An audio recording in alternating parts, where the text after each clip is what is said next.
the gladiator emperor who fought in the arena Rome. 192 at Commodus believed he was Hercules reborn. The emperor of Rome would dress in lion skins, carry a club, and insist that senators worship him as a living god. But his true obsession was the arena. While previous emperors watched gladiatorial games from the safety of the imperial box, Commodus wanted to fight in them. His father, Marcus Aurelius, had been Rome's philosopher-emperor, wise, disciplined, devoted to duty. His son was his opposite.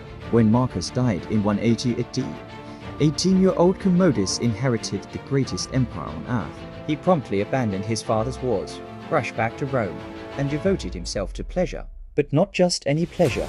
Commodus wanted glory of the bloodiest kind. He began training as a gladiator in secret, then not so secretly. He built a private arena in his palace.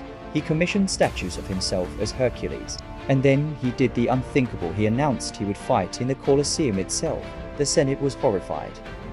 Gladiators were slaves, criminals, the lowest of society. An emperor fighting like a common gladiator was obscene, a perversion of Roman dignity. Commodus didn't care. He entered the arena hundreds of times, fighting exotic animals and disabled opponents. He claimed to have killed over 1,000 beasts, lions, elephants, ostriches.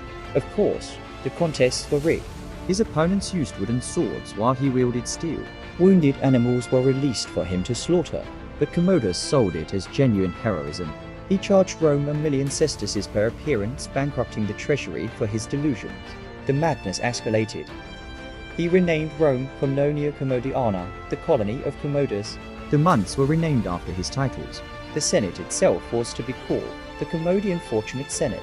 He planned to inaugurate his new consulship on January 1st, 193 AD, by marching into the Senate not in imperial robes, but in full gladiator armor.